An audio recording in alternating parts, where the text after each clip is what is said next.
Welcome everybody back to the Doc and Dog Show. This is our fourth episode. Today we have Stout fighter Will Moriarty and obviously my good buddy pal co-host. Thank you for having me, boys. It's great to have you. So Doc, tell me, why did you want to have Will come on today? You were like begging me to have Will come on.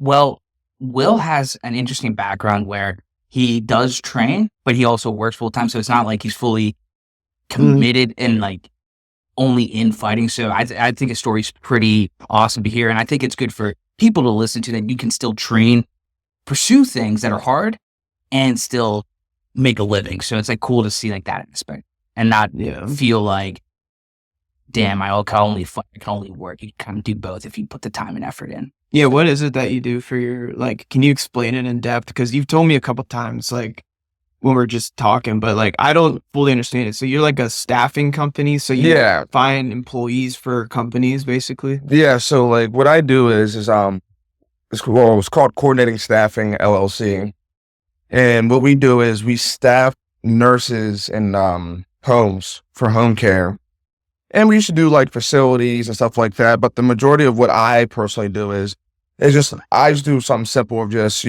I find the caregiver for a person with a disability or just can't do something for themselves to just staff them in there. We've been in business for now 4 years. No, 5 actually. I started this when I was a senior in college. Mm-hmm. How much money did you start with? Like how much initial investment? Oh, dude, I started with literally like $50. Yeah, I remember you telling me that. Like literally like $50. But it's crazy because it's like everyone thinks you need like a lot of star power and everything. And truly it's like, whatever you want to do, it's actually for any business, really. As long as you have one person that you can use to start off, that's all you need. Like for me, I used my own mom, staffed her in a person's home, and then started to build the income because we got a contract with UPMC. And UPMC has like a website where you can go through and find people. And the more you get the income, the more you can do a payroll. And the more you can hire more people. Exactly. But like off the start of that, you just need to open a bank account, like a regular debit card. Like, yeah, you can, taxes will be annoying, but you have to get started. So like common denominator with this whole thing, to Will's point, is you just got to get started. People use excuses so much. Like, the excuse of startup is just like an excuse to not want to do this. It's like, I don't want to say it's like an easy thing, but it's actually easier than some people think, where it's like, you don't need 10 grand or 1,000. No, you just need like. The process is hard, but it's simple. Yeah. The only process of it that's hard is paperwork of starting the company itself, of like the licensing and all that. Since you're in the nursing field, you have more certificates. Yeah. I mean, that's like anything. That can be like for Stout and everything. I mean, I used to talk about it with Anthony when I found out Stout was an LLC. And I was like, I thought they were like a corporation. But no, you just need to get the $50 or whatever you got, start it and just get 2 people. And then once you build the income off that, that's how you get the ball rolling and get another person and then another person. And then from there, you got it. Now, you're not going to be big off the rip. Like, it's going to take a couple years, but then you have a source of income right there. Do you know what I'm thinking right now? He's like real life Andrew Tate. He's like, he owns his own businesses, fights, and he tells us the. I'm just using this to be Andrew. I'm just using fighting that be Andrew Tate. Like, I'm trying to be the next. That's funny as fuck. So, Will, I know you do your work and all that stuff now. What made you start training? Because I'm just curious where, like, you're just doing something completely different, staffing, nursing, doing your thing. And your background was also lacrosse. So it wasn't even like you were like combat sports wrestling. Dude, I had no dreams of ever doing this sport. Like, I always found it cool. Like, my dad was a kickboxer in his day. Oh, that's cool. But like, I don't know, he didn't compete. But like back then, from when he was younger, I think competing was completely different. Like, those gyms were just like, no, like, we're just going to fight actually right here. Cousin. Yeah, my cousin, like, when I got older, I found out I had a cousin that did MMA, but like, I was younger. Like, I didn't know.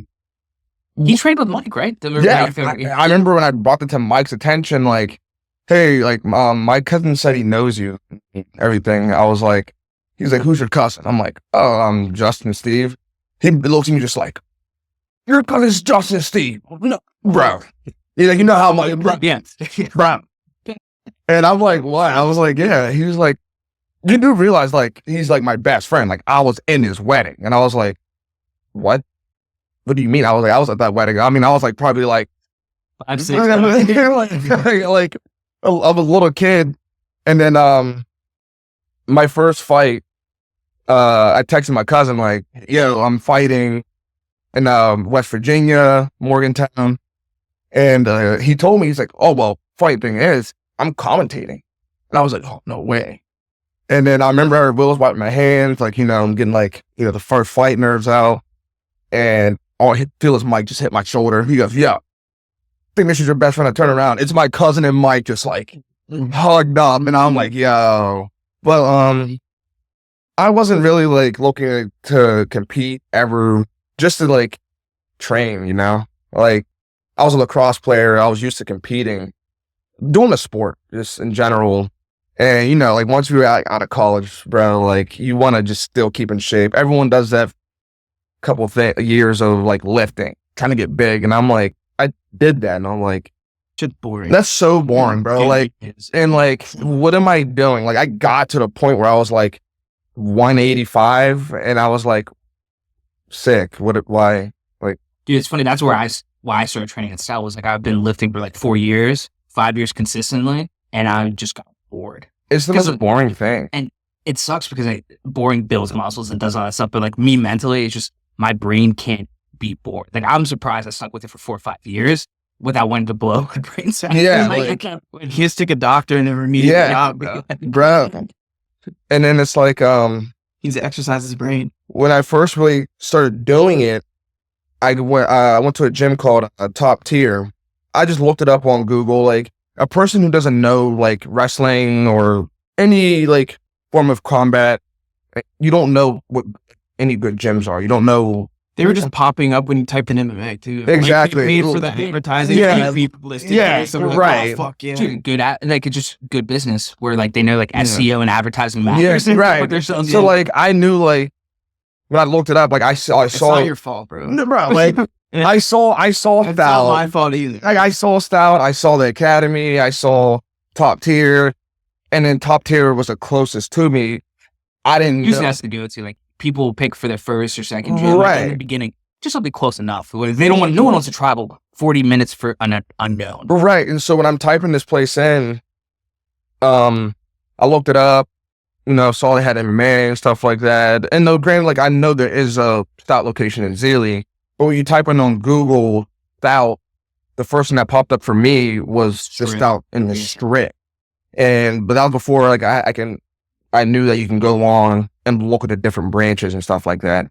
But I don't know, like when I got in, I started to like it, just hit the bag, learn. Like I didn't, Top Tier is a great gym for like, it's a cool facility. Yeah, it's a cool facility for the average people who don't know anything, like how to just throw a normal punch. And it's like a jab, whatever. Now, I'm not saying it's like high level, but it's a good place for, I think, honestly, for a lot of people to start and get their feet wet. So like, I enjoyed it for that. And then the guys who were doing it there clearly had more experience than I ever did, even though it's not a high level, but they had more experience. And the first time I remember ever grappling with a wrestler or someone there, and I got held down, and I'm like, trying to be like the brute and be like, yeah, like I can do this. Just stand up like everyone's. Yeah. And I don't know anything. And this dude just toying with me having fun. And like, I'm like, all right, I didn't like that. Like, the craziest feeling ever. I remember that first time happened to me. I'm like, I'm helpless. I'm helpless. Yeah. Like, oh my God, I can't do nothing. And so then that you never want to feel like that again. No. The first feeling you get, I was like, never again. Right. Never so again. then that's what I literally got into it after, even more after that, where I'm like, oh yeah, no, I gotta like. So that's what hooked. That hooked me. Like that hooked me to start doing that. Maybe not competing, but definitely doing it where I'm like, see, I want to be like that to like the average dude in the street where it's like, bro, I can just hold you down and laugh at you. Mm-hmm. Dude, it's funny. I think any hobby or any kind of like sport, we all, if you have that kind of personality, or just like that commitment. We all get that one moment where you're like, yo, this is it. This is what I'm going to continue to do this. Like, I bet you got it for lacrosse, Anthony, for you, lacrosse and hockey. For myself, like when I like started training like at Stout, there was just that one moment where I was just like, it clicked. I was hitting pads and I was like, oh shit, like it's starting to work. Yeah, yeah. Everything on practice, I was like, oh, this is sick. Yeah, it was really, it was just one of the sickest feelings when then I got to start sparring. And you guys start sparring way sooner than like we will. That you guys will let the average person. And once I started sparring there, it was like, good God, no, it wasn't good. But like I was good enough to compete with the people there because they didn't have any fights. No one had fights there until he came. And so then you went top tier before it. It was like I was there for like a year more than him, and that's about it. And then that's when he came. And I remember I'm about to walk out of the gym, and I just hear this metal just banging, like metal music banging. I'm in the back room, and I'm about to head out, and I just see him, bro, just on the bag going in, looking like crisp. Like you could definitely tell this dude had he had fights, and he came from an actual gym. Mm-hmm. And I'm sitting there like watching him, looking at him. I'm like, bro, what? I'm like, all right, this dude definitely is not from here. Like, he didn't definitely just like join. No, I'm like, there's something behind this. And then later we saw, bro, I'm like, bro, this dude's coming in here with something. And so immediately I'm like, all right, definitely like introduce myself and see him. Like, I want to definitely spar with him. Like, he looks good. And then I end up finding out he's teaching the MMA there. And there's all trying to make some money. Yeah, and like so, like he started because there was a guy there that also he came to Stout for a couple sessions of sparring and stuff like that, which I didn't know people knew about him. I thought I was the only one I knew about him. His name's Tyler Collins. He's like 4-3 now as a pro. Yeah, like he fought some dogs, bro. He fought some dogs, but I didn't know much about him. Like off the bat, I was like, all right, this dude is funny. Like he's something else, like his mentality. But then it's like people know about him. I was like, oh, okay, so he was legit. But then Anthony really started teaching that class more because he left. And then Anthony brought a couple of us up for like striking, grappling, the mentality of it, and like harping us to be at the practices when he was teaching. And it was actually the guys who were at Stout now, because it was just us. It was me, Anthony, Zach, Hugo, Joe, and like there was maybe 2 others, but they went to other places. Yeah. And that then is the whole crew. It's like when I met you guys was all at that same time. When that same time, like we were just got his purple belt from True. I saw that. That's crazy. I saw that, and I'm like, this kid came a long way. Like he took the route of. Like, I literally taught him his first jiu-jitsu class. Yeah, like bro, and he took the route of jiu-jitsu. Like he was going to compete in the MMA, but then he just took the route of just doing jiu-jitsu, which is awesome. Anthony on that side was just teaching us, and we were the original plan was before we knew about Stout, or before he even started to go down there, was like, all right, since he's the only one here that knows like how fights are, like he's had legit coaches up there where he was from in Baltimore.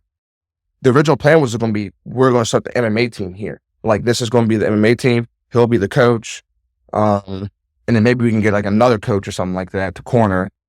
And from there, it just took off that he got us all hooked on it. And we had so much like fun doing it there because it was like, now we're learning something legit.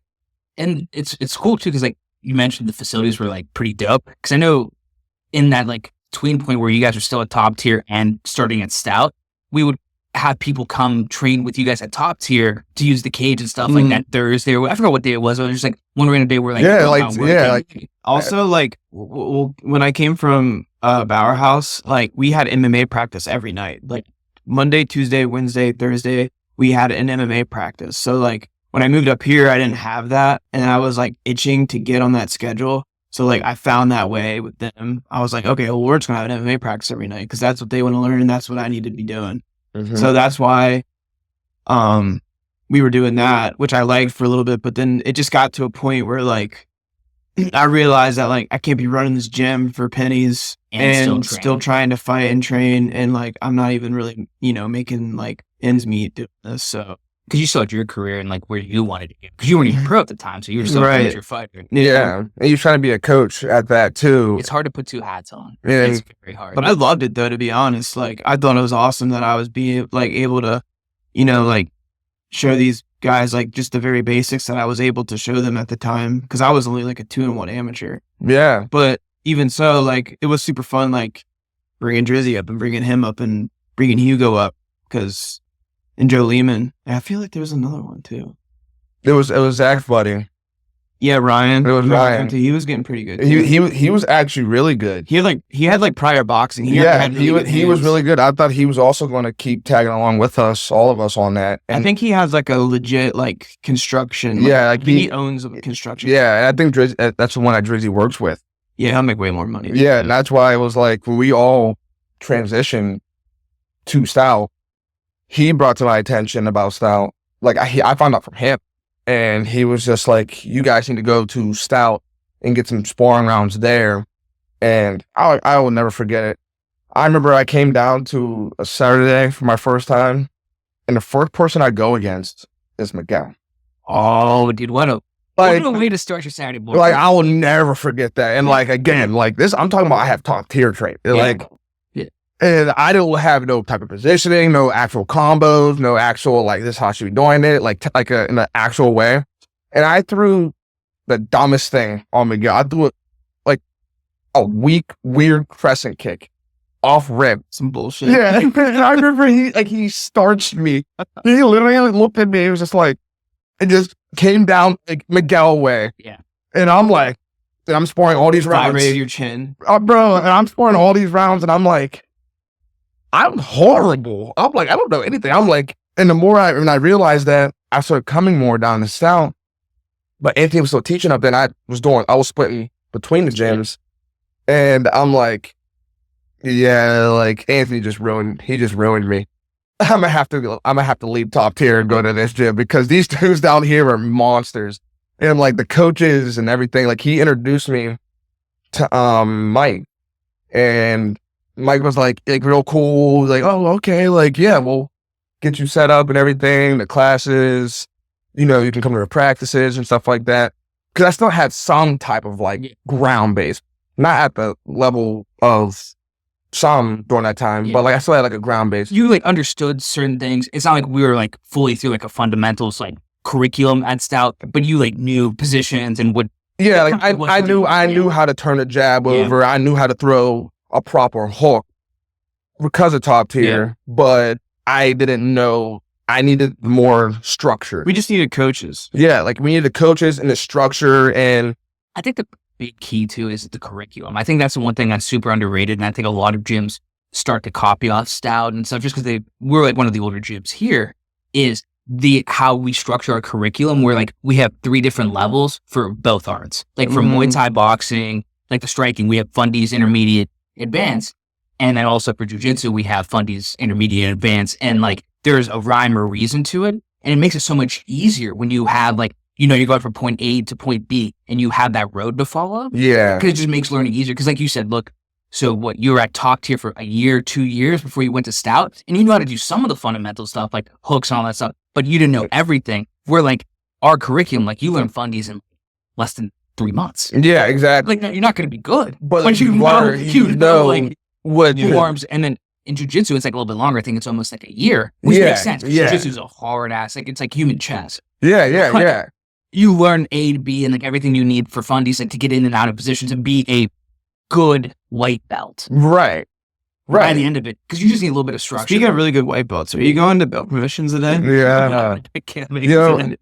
Are you? Why? Jesse, bro, you're going to get your like purple belt today or something, dude. I swear I've heard of that. I haven't earned my blue belt yet. I heard Mike wants to give you the brown belt today. Dude, bro, yeah, you're not going to come? You're Jesse. They want to skip the levels for you, bro. Dude, nah. I don't think I told you guys the one funny story. So one of the funniest things. So this was like an Andrew Tate thing, actually, going back to the Andrew Tate. Yeah. He went to like, he said this one thing about how jujitsu is not good for a street fight. You remember that was like a year or two ago? Yeah, I remember that. He just like said that. And it's of course taken out of complete context. Like he didn't like there's more to it, but he like the clip was like, oh yeah, jujitsu won't save you like in a street fight. Like, what are you gonna do when your butt's on the ground? Like people are just gonna curb stop you, which, you know. Granted, that's fair because that's actually what would actually happen. Like, and he took the literal art of like jujitsu in the sense of like all sitting down, but like not like the wrestling part or anything like that. Where I think like actually overall it can still help you in the street fight, but like those butt scooters, if you sit down, you're getting. Oh yeah, you're getting correct. Yeah, they're gonna punt you, and you look fucking dumb. Yeah, like I wouldn't recommend. It's like, the opposite of what Will says, where Coach Will goes, "You do these martial arts to look pretty." I think. Yeah, I mean, truly, like. It'd be different if I was at like a gas station or something and I'm about to fight this dude one-on-one. Yeah. Will jiu-jitsu come in handy? 100%. I'm gonna wreck this dude. I'm gonna throw him and I'm gonna tap him out. Double leg or single leg him, and then like when he's on the ground. Yeah, then after that, bro, I'm bagging me some ruffles and dipping. Dude, if I get in a street fight and sit to my butt, bro, you're about to get punted. Yeah, dude, you're already gonna get soccer kicked. You're gonna get soccer kicked. I was couldn't live with myself. Like these dudes will like literally look at you like, oh, field there right here. Punt this dude, jump him. But then it's funny. So that was happening. That was like the context of it. It's me, Warren, and Zach like in the front desk, just like shooting the shit a little bit. And Zach goes, "Yo, did you hear?" To Warren, he goes, "Did you hear what Jesse said?" Jesse said jujitsu doesn't work in the streets. And then without missing a beat, dude, I'm not even talking like 1 second, one beat, Warren goes, maybe Jesse's jujitsu. I bust out loud because it's true. Like, my effort of putting jujitsu is not on that level. It's not like I go like 3 days a week or whenever. I'll do like 1 or 2 classes a week and not even consistently. Yeah, right. But it's just funny because he just says that. And then worse for it. Yeah, it was hilarious. And it was right after. Dude. The funny thing was, it was right after like an in-house tournament where I went like 1-1. And like by one round that I lost, I was just like so mad I lost because I was like embarrassed, like how bad I was. Like you got picked up and like spun around and like no. He just like jumped guard and got me in the triangle, and then like it just like not got me in the triangle, got me closed guard, and then just like it went worse from there. Well, I mean, you gotta think about it. It's jiu-jitsu. It's gonna work on the dude you're going at, but then as soon as you have this dude like a guillotine or something on like the street, here come his boys on the back of your head. Yeah, my thing so my thing in that like match, I was just mad at myself because what I should have done when he jumped guard, like he literally like what you're not supposed to do because it was like a white belt tournament. He like jumped to give me close guard. I should have just like grabbed him and just slammed. And I was just being too nice. And but it was some dude from another gym. Shouldn't have kept. Stout. And the other thing is like I was just so surprised that someone jumped guard. I was like, bro, I don't even know what I've never had this happen to me before. Well, and the other thing is like, what the fuck is this? And the other thing is like when they say like jiu-jitsu doesn't work in the street, it won't because nobody runs a fair one in this day and age. Like it's a different generation. Like you go out and get in a bar fight, bro, there's about to be like 20 people in that joint. But to your counterpoint, if it's a one-on-one in the streets, it's over. You're gonna, like you're gonna clinch him or do whatever. Yeah, it's over for them. But other than that, no, some dudes come in with like, I'm just gonna be mad I had to get in a real situation and like I don't get paid for it. Like think about how hard I just work to make sure I get paid when I fight. Why would I go fight for free? And just you go fight for free. Yeah. That's the cool thing about jiu-jitsu, though, at least, because you're either gonna put them to sleep, you're not gonna have to like actually punch or do whatever. So you either put them to sleep or break their arm or their leg or whatever. So at least your hands.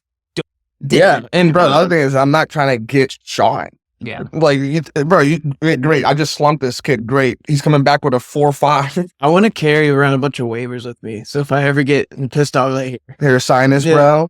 Sign this, and I'll see you tomorrow at the gym at 9 a.m. That's why I still live by this rule of thumb for me. Like in a street fight or like a fighting situation, keep them away, and then use my 2 legs to fucking sprint my ass. Oh, because I'm about being a gun, and I'm not trying to deal with that. So I'm either starching this kid. I'm starching a kid, and I'm bro. You want to see the fastest like? If it's close, I'll clinch, knee, elbow, run. Because one thing I'm gonna say, I'm definitely gonna say, you're not catching me. Yeah. Like you have fun trying to catch me. Not no way. I know the streets of Pittsburgh like the back of my hand. I'll go through some alleys. Yeah, bro. Like, you're catching me. You're running to your office. Like, dude, I was the type of kid, like, I've been in, like, probably 2 street fights, but, like, they were group fights. And I remember up in college, we got in this fight because we were throwing snowballs at these kids' cars while they were driving, and this kid had his window down. And, bro, we beamed this chick in the backseat. Bro, it was funny as heck. And then this kid hits the brakes in the middle of the road. And we're all like, this kid's about to get out. And we're like, it's just one kid, this chick. Bro, this dude hops out with like 3 other kids. Like a clown car? Bro, and these kids, I thought about these kids are like 6'5", 6'6". The wrestling team? Bro, it was the Slippery Rock D2 basketball team. And we're like, and it was only like, there's 3 of us. And like, I look at my boys, I'm like, we're about to get mobbed. And I remember these kids, my boys started like going at it. And I'm about to like go after this white kid. And immediately the kid goes back to his car to get out the road or whatever. At mid-fight, I'm like, oh, all right. So I see my boys on the ground, like tussling, like and the girls are like screaming, like stop and all this. Bro, I go over. I'm not even kidding. I told Coach Josh about this. Dude, I go over and I get down and I punch this kid in the nuts. And you know what I did? I punched this kid in the nuts. I run back to my boy's apartment and I lock the door. And my boys are still outside fighting. And I'm like, oh, think about that kid though. I just punched him in the nuts. And he can't get me. He can't get me, bro. I locked the door and he can't get me. Bro, I'm literally upstairs, like, in my boy's room, just outside the window watching. And this kid's on the ground like this. Just talking. I'm like, everything goes on the street. Imagine being stomped him out. Stomped his I thought that's what he was going to do. If he goes like, no, I was just helping my boys when they're like fighting. I just like curb stomp those guys on the ground. No, bro. I curb stomp their cocks. Oh, bro. I just punched this kid right in the nuts and I ran in the house. Dude, this kid was like 6'6". That's a fire move, honestly. I'm like, that kid's always going to remember, this kid punched me in the nuts and ran. Dude, apparently Mike Tyson got arrested in the county. My dad's a police officer in Maryland, for kicking some dude in the nuts and like a road rage incident. Like, like in the 90s or like the mid 2000s or like early 2000s, he got in like a road rage incident in Montgomery County and just like apparently got kicked. Like this dude just got kicked in the ball sack, like hard as fuck from Mike Tyson. Bro, like I don't care if I know training, dude. Like if I'm in a street fight, I'm literally going to do like the most outlandish thing, and you're not going to be able to hit me back because I'm running. Like I'm gonna like literally like if I see you like not pay attention, bro, I'm gonna shove you into a pole and just run. You're gonna be so mad that you can't get me back. Dude, I've never been in like a street fight. I've been in like an altercation with the people who should not be named at 247. That was like kind of an altercation, but like it ended fast. And then like I think in high school I got in a couple fights. But yeah, no like street fights. But I do remember one time I got like real lit up. It was around like Christmas time, like after I graduated college. I like just started training. And I was drinking like Jameson and like Guinness. The real deal. Yeah. My buddy from that I went to high school with was in the military. He was home. Yeah. And I was home. So we like met up and we just got fucked up, dude. And like I remember like these guys wanted to fight us in the street and like I'm like down. And then like my buddy's down, but like cooler heads are prevailing and we're like still like backing away from each other. So that could have almost been one. Yeah.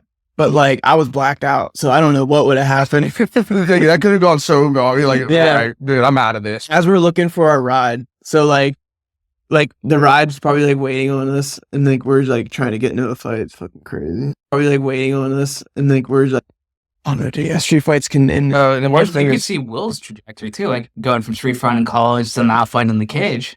Yeah, bro, fight. I'll 10 out of 10 times fight a drunk college kid back in my college day because there's so many things that can go good from that.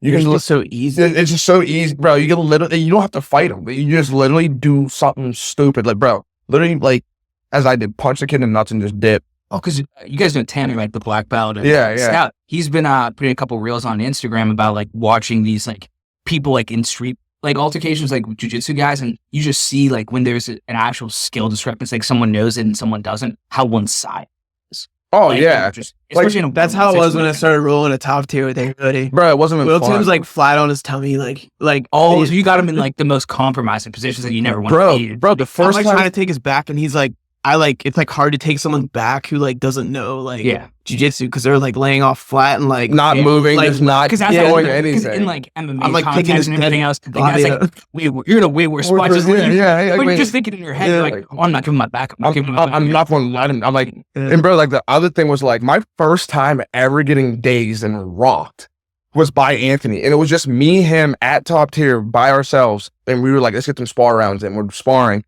bro throws a mean, just like a 2-3 at me, but the 2 is the one that got me. And I bopped it. I went like this, and I looked at him, and I was like, I dropped to my knee. I was like, what the fuck just happened? I like barely clipped his chin, bro. And I'm like, what the fuck? I'm like, bro, you just like, I was like, dude, my brain just shut down for a sec. Yeah, like, you just rocked me. And that was the first time I've ever, bro, I've never been punched. I've never been punched, ever. dude. That was like how my good buddy Luke Staley, he was training for his amateur title fight. I was probably like 2 months into training, and my coach Rob was like, yo, hop in the cage, Luke needs rounds. I'm like, all right, fire. Like, having no clue, like, the intensity level that was about to be, because like he already had like 5 or 6 amateur fights, and I'm like 2 months into training. So he throws me in there with Luke Staley, and I'm like trying to stay safe. He's like cracking me on the outside and shit. And then he throws this mean, like a Leon, like how Leon knocked out Kumar. He throws his punch. So I slip my head that way, and he kicks me right in the head, bro. I just shut off. Like, I'm awake and everything, and I know what's going on. Like, I'm completely fine. Well, my body just had an off button, dude. Yeah, I just like, you I hit the deck, bro, like a sack of potatoes. It's like all the thoughts were just knocked out of your head. Yeah, because that's the one thing they say about like knockouts too. Like, the people that are good at it, you don't actually need a certain amount of power. You just need the right spot and like the right time. You just need the right spot and the right timing. Like, that's all you need. Just turn the chin. It doesn't matter how hard you do. Like, turning the chin, like how you. Mine's like right behind the ear. Yeah. Oh yeah, that's like a break. Yeah, it was like boop, off button. Sadly, mine's like it's like right here, like right here for some reason. Yeah. So you just had a fight. It was what, a week ago at this point? Yeah. Nice. Yeah, just about a week ago. So we're 2-2 now. It was a hard fight against a hard opponent. He's a real experienced opponent. We actually like kind of know him. He used to train here. Yeah. It seemed like it was like pretty respectful between you two. Yeah. I mean, it was very respectful, weigh-ins, we talk a little bit, but like we didn't have conversation because we know it's like it's just very separate. I'm a big fan of like we got to fight and everything. But then me personally, we like, with all my opponents, we talk a little bit at the weigh-ins, just so like, not to get to know each other, but to like have that like respectfulness of like, there's no like, to know like there's no animosity. Like, we know we're about to fight each other, but like we all good. Like, we still gonna go in here and like every interaction we ever have with him, he seemed like cool, just like nice dude. He's JR's a nice dude. Like, he works hard. Great kid. We talked after the fight, outside the cage. Just like both were just like, after the fight was done, we're just sitting there like, it was awkward, like a little bit, like, cause like when I got the call of like, you're fine. They want you to do this tournament, and it's gonna be against JR, and I'm like, all right, sweet, like, this will be fun, like, to tournament. That's the first thing I saw. It's a good challenge too, because he's like a wrestler, right. And then it's a good test for you, because I consider you more Will, and you can correct me if I'm wrong. Yeah, but like more of like a striker. Right. No, I will consider, as much as we train together. Like, I would consider myself much more of a striker, a ground guy. It's always a good test to go up against a guy that, as talented as JR was at wrestling. Because I don't know what he did. I know he did D2 or something. Yeah, he went from Pitt, and then he transferred up where he transferred to. He ended up transferring. But we were just talking, and it was just like a thing of it was weird. Yeah. Because like, that'd be like if Anthony left, and then all of a sudden like you got to fight because it's a tournament and you guys are in the same weight class, and there's nobody else to get for this tournament. But it's still that factor of like a little bit like we weren't like, me and him weren't friends. But like, we trained a lot together and we talked and stuff. Yeah. It was more like, it's a little awkward. Like, that was a little. He's one of your teammates. Yeah, it was like, it's a little weird. And it's just like not a different mentality of like, I want to hurt all my opponents. I'm not saying I didn't want to hurt them in that fight. It's a fight. You got to always hurt. Someone's gonna get hurt. It was just more. You're doing yourself a disservice, because you're putting yourself in a situation where you are literally very likely to get hurt. Yeah. So you're not willing to hurt the other person. Yeah, exactly. And it's like, I give him an opportunity to hurt me. He's going to do what I would do to him. Like, that's fair. I get that. But it was cool. We have a pretty good warm up, I would say. Like, we got you warmed up pretty good. Yeah. Making sure that you didn't, I was making sure that you had a certain intensity level to like blow your lungs out and stuff, but I didn't want you to waste a lot of energy. So I thought we did a good job of that. That was perfect. I thought you had a good, a lot of time to like let your heart rate recover, as best as it could before you walked out and stuff. Yeah. And you stayed loose and warm. And I thought you had a good couple weeks of training, honestly. I remember like there were some nights or days where you had like a tough practice, but that's supposed to happen. Yeah. You're not supposed to win every exchange. No. You're in the wrong gym. And the training is the hardest part, where it's like, it's different from when you don't have a fight versus when you sign that contract and you walk in that gym. Like that, we can all speak on that, where it's like, it's just different. That it's like when you sign that contract, then when you walk back in the gym, it's a different feel. It's a different. You want to turn up the intensity of your training, like, and say we're at level 10, like already, like, you put a good effort in. Like, you want to be to like 11, 12, because you want that training camp to be the hardest thing you face. So the fight is easy. Yeah, and like it's a different vibe when you sign that contract and you walk in that gym, because now you're like, even though you should be like that when you're a fighter and you're walking in, but like for me, it's like I'm still an amateur and I'm still finding my way and figuring it out. But when you like walk in, it's like everything now is like, you want everything to be crispy. Even if it's fundamental, just you're working a jab. You want that jab to be perfect for you. You want everything in that time frame.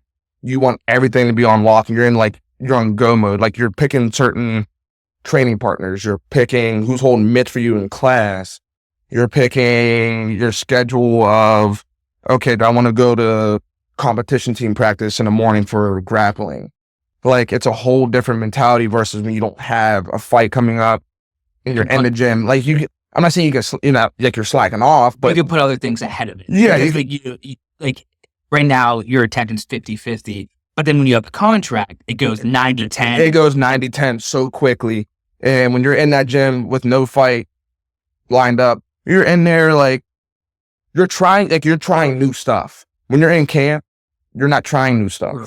You're refining. Like you're not going, like when they still tell you, anyone will tell you, you're not going to learn anything new when you're in camp and you're a week out from your fight. There's no time. Like everything that you were doing before the contract was the time to learn something new. And then whenever you gripped onto, that's the time in your camp where it's like, these are the only things that you're going to be doing. Cause it's like, how our practices are when you're always still learning something. The coaches are teaching you like a boxing curriculum that we were doing. Mm-hmm. Like, would I hit that in a fight? Yes, because I like that. Like, I was using that a lot in sparring, because they say when you spar, that's the time to try something new. But then when it's camp, you limit that stuff down to. Because I think if you think about it, like learning wise, we learn best as humans in an environment that's a little bit more like free, less stakes, and more fun. Like when we're like low intensity, like technical sparring, that's when I try a lot of stuff. Because I know the speed will still be there, but I know if I do something and I get cracked, I'm not done for the rest of the day. Yeah. Or like sometimes on Saturdays, I will try some stuff, but I will limit to what I want to try, because Saturday, I know like if I train with like teammates on Saturday, I'll be taken care of, especially if I tell them like, yo, I'm trying stuff. But like some of the people, because it's an open practice where like people from other gyms come attend, some of those guys don't have it off, but so you don't want to push yourself in the game. And then like for my fight, like, had a great warm up. Anthony was holding pads for me and everything. I felt sharp. I felt ready to go. I wish we could have grappled a little bit. Yeah. And like, granted, there were just some things that's like people wouldn't take into account before a fight. But like I take it into account for like mental. Your mental is a thing. Yeah, run me through what's going on in your brain before, just from when you get to the venue. So before I get to the venue, I'm actually like relaxed. So having a good time. Walk me all the way through the fight. Like I'm going through I'm in the car playing music with my people, taking me to the fight and stuff like that. I'm pretty good, like mentally wise and everything. It's like the little like the nerves are gone at this point for the fight itself. At this point, it's just nerves of performance and like that anticipation. Like, all right, let's run this already. Let's get this. But during the actual fight, when I stepped in and had my walkout, everything, I was ready to go. Like, I was like, all right, we're here now. Everything else that I said before, out the window. Like, I could sit here and say about the whole, granted, it's not their fault, the venue change and everything, because that stuff happens. Everyone gets that. That stuff happens. The cage change and everything Everybody's like that. got to deal with it. Everyone's got to deal with adversity. But like, once I get out, walk out, and I step into the cage, I take a look at him, Chip, and I'm just sitting there. I'm like, all right. I stretch out a little bit. I'm like, you know what? I'm cool. Like, I'm good. Like, this ain't nothing. Like, my eyes opened up like differently immediately in that fight, not mid-fight, but soon before that bell rang. And I'm like, okay, I feel good. And I know what he's going to do. Now, granted, like, I didn't think off rip that he was going to shoot. Like, I didn't think, like, I told you, though. I told you he was going to dive at you. Like, it's like one of those things, like. I know. That's something we talked about after. It's like, I kind of don't want to say it, but like, it's just like a lot of these guys don't really change that much. Yeah. If you've seen them on video, like, they're probably gonna do that. And it's like, it was like one of those things where I'm even like, if they're like disguising it for a little like that's their thing. In the first 30 seconds. Yeah. And like, it was that thing of like, in my head, I'm like, all right, I know he's gonna shoot. But like, off the rip was crazy. Like, I thought at least like it was gonna be like a jab. So, like, just a jab, nothing crazy, not a combo, just a jab into a shot. Yeah. Now, granted, when he did shoot though, I was out of the way. Like, I was I stuffed him and put him out the way. So it's good. Yeah, and so like I was prepared. Yeah, two of those that were nice. I was prepared for that, and then he was good because like chain wrestling's hard, and especially as not as a wrestler. So yeah, like, it's the fact hard. that you stuff too, and it's like good. And then he got back up. We ended up in a 50-50, like a clinch spot. A clinch spot. So like we're sitting there, like I'm trying to like put some weight back into him, and then he hits me with that inside trip and everything. Well, not the inside trip. He just threw a trip, like put his leg behind me, and we both fell. And I'm in this guard, like a calf to calf. Yeah, like I have him in my guard, and I for some reason when people always say they don't ever hear anything, it's hard to hear the coaches and stuff like that. I can hear him. Like I can hear Mike like immediately. Like I don't know. Similar to you, I can definitely hear what Will and Coach. Like I can hear them. And it's never like Coach Mike's being extra loud or anything like that. I just hear him. But like through that process, it was like I hear Mike saying, "Put two hands on his head." Like we had this game plan all week. Put on his head, and then naturally you're gonna be violent. Yeah. And I got to do it, and I threw it. And granted, I think it hit him in his cheek or whatever. And then I overhooked him, underhooked him, and I was trying to do the things that Warren taught me and everything like that. Try to hip out, throw that leg out, stuff like that. But like after the fight ended, I wasn't upset that I lost. I was upset at the fact that I knew what he was going to do, and I didn't get to show myself, showcase my skill.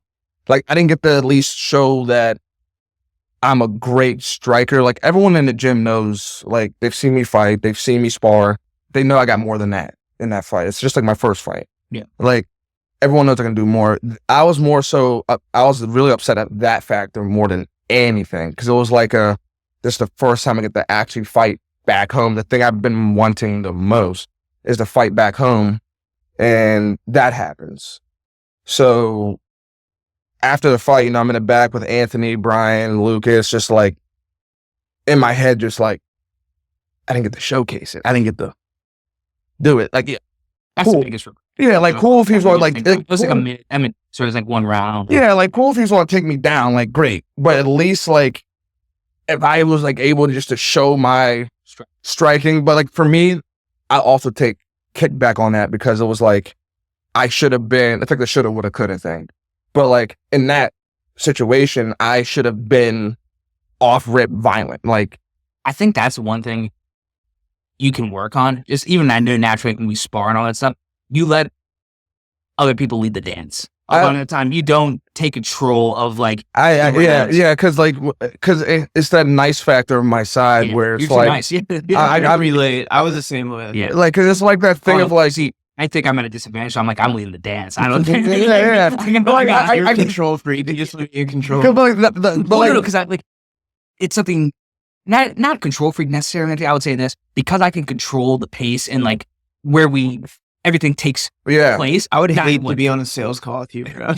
Well, bro, because the other thing is like it has its benefits of doing that too, because it's like it makes you a great sparring partner.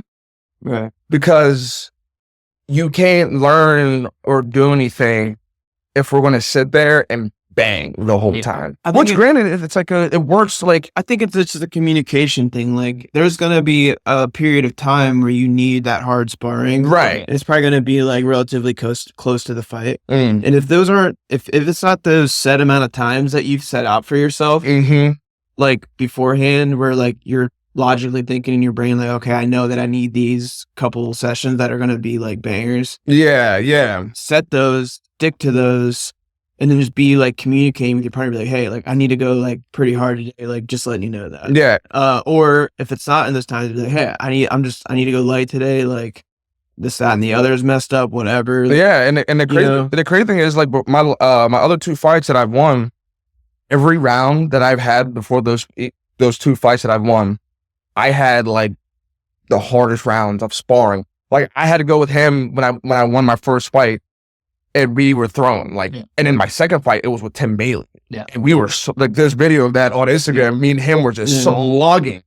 And I was proud of him. Like, oh, I was like, bro, I can bang. Like, I went home like, I'm like, this kid I'm fighting is dead. Like, wait till I get my hands on this. But I will say this, like, whenever we do go light rounds or like technical sparring, I'm still trying to knock you out to the body. No. But one thing I think people can control, they don't realize it because they think like light means slow speed. Light just means no power. Or technical means no power. Yeah. You can still kind of do the game plan you want to work on. Because like, say I'm fighting, like, I know I'm in camp and I'm like, yo, I want to have this aggressive, like hands up, like I'm going to chase you down. So I'll still do that in technical sparring. I won't like swing and hurt them, but I'll still like move forward. I'll still move forward and just like start swinging and like just like do that. But like, everything will be controlled power. So I'll still like control the dance. But truthfully, I'm grateful. That's good sparring, dude. Yeah, but truthfully, I'm grateful for what happened with this fight. You know, granted, there's gonna be people who are undefeated and everything like that. If you're undefeated, that's sweet. You have that like mentality of like, even if I did lose, I'm still gonna keep going.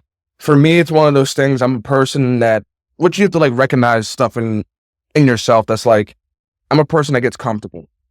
So like when I get comfortable, then I'm not saying I'll slack off, but my hunger and my like drive won't be there if I don't take like a loss or like to keep me going, where it's like you need a reality check sometimes. Exactly. Like I was on a 2-win streak and I was still hungry, but I wasn't like. I think we learn more from our losses than we do our wins. Right. And when I lose, I really sit down with myself and think the next right moves for myself, the smart moves. Like I want to sit there and take it and be like, all right, how do I want to approach this next situation?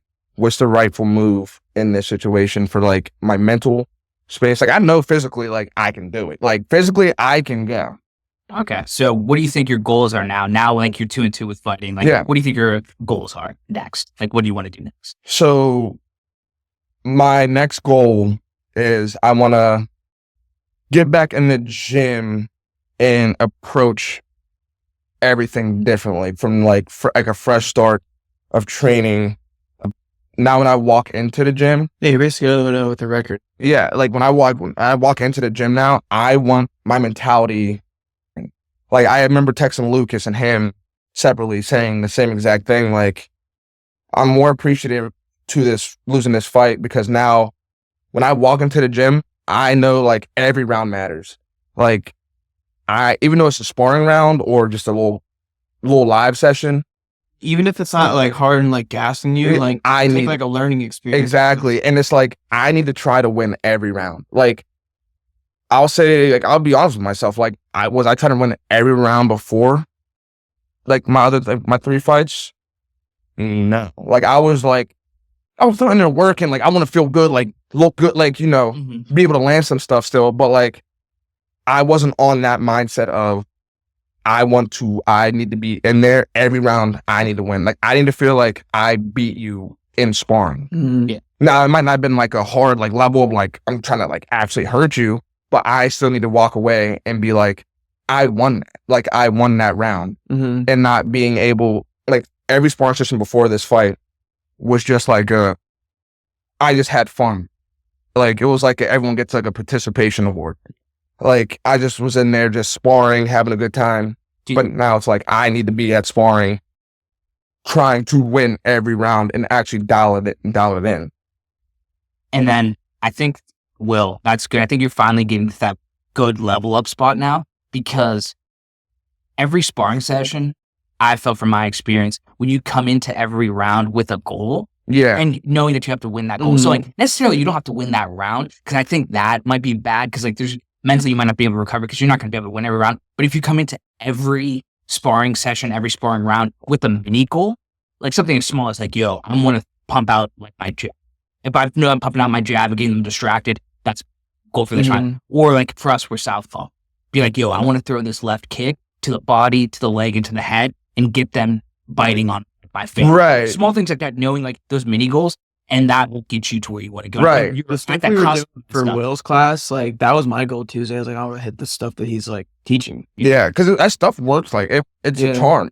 And my thing is like, anything that I care about, like the next fight or anything like that. But for right now, for myself, what I'm thinking is, this is the thing right here for me right now that matters, or else I'm going to be back in the same position that I was in for this fight or my first fight, or even the fights that I've won.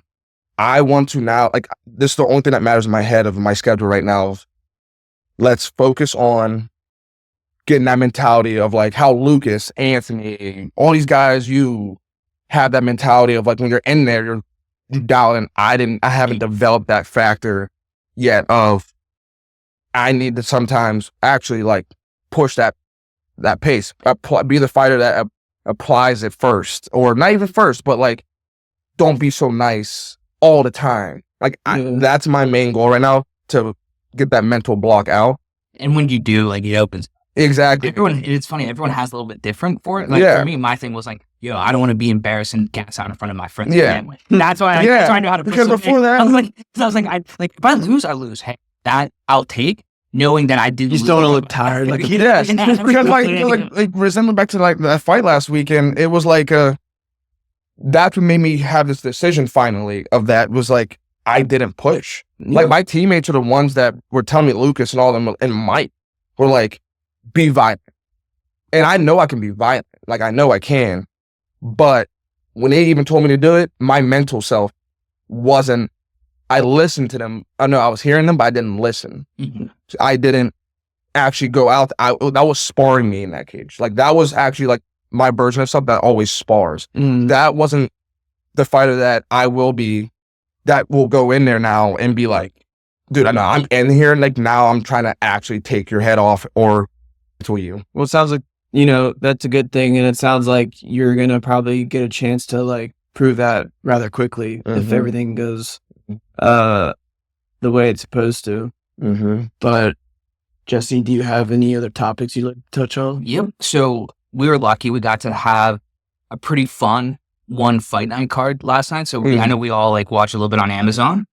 And it was cool too, because like these fight nights aren't like the big cards, are the equivalent of like UFC fight nights. So like there's not always that. But we were lucky. We had 2 like high level fights, Muay Thai fights on. So they were in the 4-ounce gloves? 4-ounce gloves. So it was cool. It was like the championship fight. It was for like the Muay Thai. And it's weird because one is one weight class than we are in the US. So like it was for the strawweight men's Muay Thai championship, which is the 125. It's like 125 for I don't know why they do it, but they're like one weight below what we normally call like straw weight.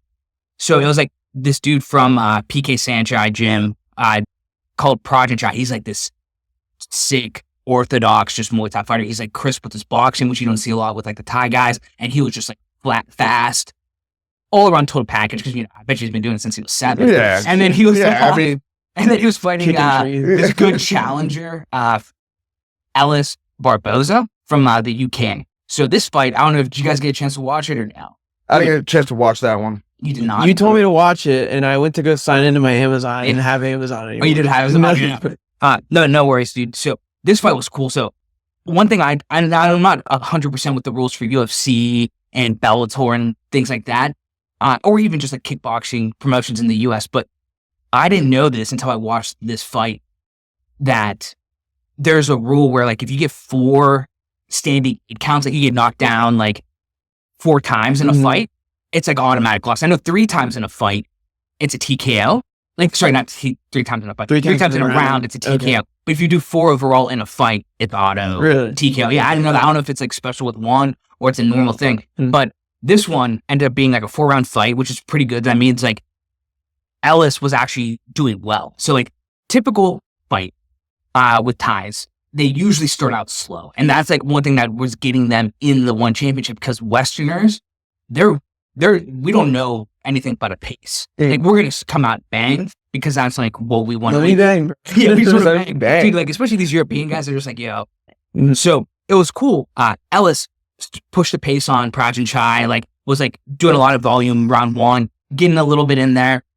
But one bad thing that happened is I guess 1 shot or 2 woke up Prajanchai, because like in the last 2 minutes, the dude just turned it up. Like good, crisp striking, like punching, getting in the clinch, elbow sneaking up. So that round was like, 50-50. I couldn't tell who like won. I'm leaning towards Prajanchai, the champion, but like I could see some of the judges giving it to Ellis. And then after that round though, it slowly started going downhill. Prajanchai just had more experience. He has like over like so many like, hundreds of fights, like dudes, because they've been doing this for so young. He was just like doing that, just touching them up. And all respect to the challenger, he was he was doing his thing. He kept on teeping and jabbing and kept on going. And like, dude, it's hard out there. But he just like ended up accumulating damage over the 4 rounds. Yeah. And then Prajanchai just they were up close in like a close exchange, just snuck in an elbow above the eyebrow. Doctor stoppage, the worst kind of stoppage. He was bleeding too much. Damn, split him. Yeah. Split him open, looking like and it's funny, dude. He's so experienced. He called it. Like he literally was like pointing at his eye. The ref saw it. He goes like, and he started jumping to the ground. So he's like, I want it's over. It's over. He's like, I feel like those ties, like shins and elbows, dude, they're all like bad. Good, because it wasn't like. Bro, they wasn't like do some like crazy sharpening or something. And it was no bruising. It wasn't like it was like forcing. It was such a good cut where like it was bleeding already a little bit, and he just like cut it wide open again in the perfect spot, like right above the eyebrow where they say. And the doctor was just like that, and that sucks because like when you're competing, it's round 4, 1 more round left. Like because he wasn't in any danger of getting knocked out per se. Like he was putting up a good fight and had decent defense as much as you can with like small gloves. Like small gloves is like it's hard. I mean, that's a thing of like. No matter how, like, you can keep going, your body, whatever happens, your body's going to be the reason why you can't go. Yeah, like, the doctor, that's going to be the reason. Like, bro, you get split to the point, like, your eyebrows touching your I'd be sick if the doctor stopped it. Just because, like, you didn't and that's what you can see on his face, dude. You can see, like, it was like... Doctor's like, dog, your eyeballs touching your hair. You just don't even have a saying it. And, dude, the other thing with this fight was cool was they were both dialed in. Like, they were not friends. Like, they weren't doing anything disrespectful, but, like, the ref was, like, breaking up the clinch, they would. Like, literally the bell ring, I forgot what round it was. They're about that life. Literally the bell ring, the round was over. They were still in there and someone else just ripped it. Just ripped it. They're like, bro, we're not done. Keep going. I don't give a fuck that bell rung. Keep going it. And then the second co-main event part, which was like the other fight I think was well worth watching. I don't really watch too much of the other ones for the yesterday the card. But it was Kong Torani, I'm definitely mispronounced that. First, this old school vet Nongo. So like Nongo's background is he's just like names? It's just the Thai names. Dude. There's like a name of a Fairtex Ferrari as well. Like there's like cool ass names. But so the cool thing with Nongo is this: he's this very experienced mid-30s fighter. So like, dude, by the time he's mid-30s, it's the equivalent of like someone in their 60s in boxing. Like he's like mid. Probably can't even move anymore. Dude, but he was clean. So he used to fight at 145. Yeah. He went all the way. He went down to 135. So he like went down a weight and he looked even more jacked. He was like more shredded, more jacked, and like he was looking crisp. Like, bro, isn't that crazy? Like when you cut weight, there are just some like I know for myself when I cut weight, like I don't look completely different, but you can definitely tell I lost. Like I look smaller, bro. When I fought JR, like when I fought him, bro, I remember seeing him, and I was like, because I'm like, oh, he cut weight just like I did. Bro, he looked like he didn't cut at all. I'm like, bro, still looking juiced up. I'm like, all right. Yeah, bro. He looked like he fucking bro took hand with I'm like, he's big as fuck. And I'm sitting there looking all cut and leaned up. He's a bro, big 50. Yeah, bro, like, I'm looking at this kid. I'm like, all right, no way did he cut. And I'm like, he didn't make a weight. He's still on a scale. He's been that jacked like forever. Yeah, that's how he's built. Bro, I was like, not a shot. This kid is 155. I don't care if that scale says 155. Michael Peter's like that too, bro. He's all stock. All big, bro's pecs just still like all jacked and chiseled and like just the wrestling back. Like the wrestlers that they're kids. But like, no, dude, that kid's physique. Like, bro, these like when some dudes cut, they don't look like they cut. Yeah. So there's belt promotions today. Jesse, are you getting a blue belt today? No. You're not gonna go to belt promotion. I've been training for a while. I don't deserve it, so I'm not gonna get. You're just not, bro. You're Stout-ite. Bro, you're Jesse. What about you? Are you going to belt promotion? I will be there. I will be at belt promotion. You need my gi. Yeah, I'm gonna need that. My white gi's in my car. I'll just put on Actually, I'll just wear the gi. I won't need a belt. There's probably a fucking belt here we can grab you. Because I can't lie. I don't like. I know I'm a white belt, but I give myself some credit. Like I'm at least a 3. I'm a 3 striker for sure. Maybe I should be a 4, but like I don't want to just walk in with just like a plain white belt and be like, you got ways to go. I'm coming up to my 5th stripe, dog. you got ways to go. Bro, I'm gonna stripe Jesse on the show. This 5th stripe. But back to that one card, and this is the one other fight I want to talk about because it was pretty cool, and especially I know you'll resonate with this, Will. Yeah. It was so Nongo's like this veteran guy, great storied career, dude. Won a bunch of stadium titles, like just very good, and he was like on an 8-fight win streak at 1 too. He was like just beating people up. But then, dude, you know one thing sometimes you can't like out chase or like overcome is like Father Time, and he just got to him where like his chin started deteriorating, and especially on those little gloves. There's this up and comer like Nico from like he's like UK-ish, I think, Wales or Scotland, one of the two like smaller countries. Yeah, and like he's this jacked dude. He's like way bigger than Nongo. Like Nongo shouldn't have been fighting at 145. He's definitely at 135 or 125. Yeah, he's not like, super tall, but he went up against this like, young up and comer like hot like 20-year-old UK kid. He's hot, Jesse. No, like he was on a fight win streak. He's hot, Jesse but like he's hot. but dude, he was like on this insane fight win man streak, crushing, and then just like dude, just knocked out. Dude, I mean, like Anthony talks about it, and I talk about it, and I talk about it with people all the time. I'm like, you know, we're still young, but like also at the same time, I'm not going to be in the game like crazy long. I mean, I'm gonna be in it for still a good like 2 or 3 years. Yeah, but like the thing is, like, bro, I see a lot of these young guys coming up. Yeah, dude, they're like 19, 20. They're stars, and they're hungry and they're young, bro. Dude, like, because I think we're the first generation. I mean, sorry, they're the first generation that had, like been able to seriously train at good locations, good gyms from a kid on. And this sport is like crazy growing. Like the talent. Hear me out though. The GFL. Okay, what if because they drafted and all their fighters are like older fighters that like have their chins are gone? What if you just see some gnarly knockouts from these? You see, I think that's a little bit more fair. I think it's more fair because it's not like you're putting some of these old guys versus like some young guy. Remember, like I think the old league. Yeah, because I remember at one point, but someone didn't make weight, but like Kamzal was supposed to fight Nate Diaz. Like, are you kidding me? You're literally putting Nate Diaz to slaughter on his last contract. Like, it's no disrespect to Nate Diaz. Like, Nate Diaz is a dog, but you're literally like, Kamzal's not gonna knock him out. Yeah, but, right. Like, but he's gonna like maul him for this. Yeah, bro, look at Yoel Romero. He got cut from the UFC. Yeah. Now he's fighting in the PFL. Like that age thing, just that hits. That didn't apply to Yoel though. Yoel, like 45. Bro's built like. So, anyways, Nongo was fighting this up and comer. He's 4th in the rankings of the flyweight, and it's his first fight in flyweight. The cool thing was this fight was open stance, so it's fun for me to watch and see it go. And Kong Thurney, I guess.